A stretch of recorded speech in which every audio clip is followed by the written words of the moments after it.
Hiniling sa Korte Suprema ng mga dating mahistrado nito na pigilan ng Senado na aksyonan na tuluyang ibasura ang impeachment complaint kay Vice President Sara Duterte. Inutusan na rin ng kataas-taasang hukuman ng kampo ng bise na magkomento sa inihaing mosyon ng Kamara. Narito ang report ni Camille Samonte.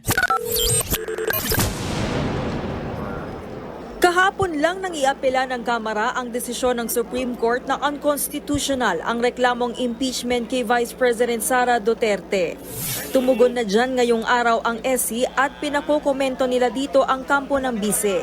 Binigyan sila ng Korte Suprema ng 10 araw para isumite ang kanilang komento. Natanggap na rin ng SC ang motion for intervention na inihain naman ni Akbayan Party List Representative Percival Sendanya.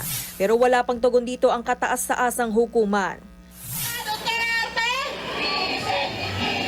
Kasabay niyan, kinalampag kaninang umaga ng iba't ibang grupo ang harapan ng SC para ipanawagang ituloy ang paglilitis kay VP Sara. Ayon kay Kiko Aquino din ng Tindig Pilipinas at pamangkin na dating Pangulong Noynoy Aquino, mawawalan ng pagkakataong mapanagot ang mga tiwaling leader kung hindi matuloy ang impeachment trial.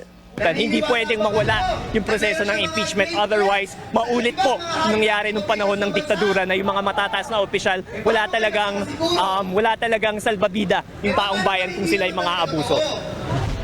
Nagsanib puwersa naman ang Isang Bayan Coalition na binubuo ng ilang retiradong mahistrado ng Korte Suprema, mga eksperto sa batas at ilang religious at pro-democratic groups para maghain ng consolidated motion for reconsideration at intervention.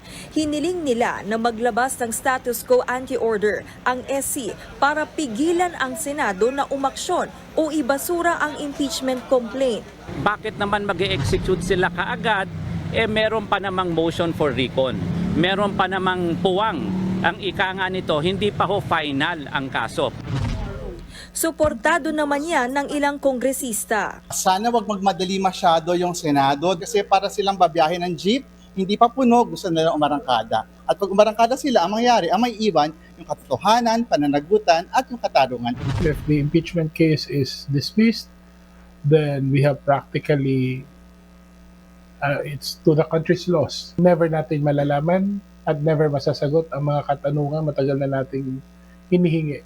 Nagbabalita mula sa Frontline, Camille Samonte, News 5.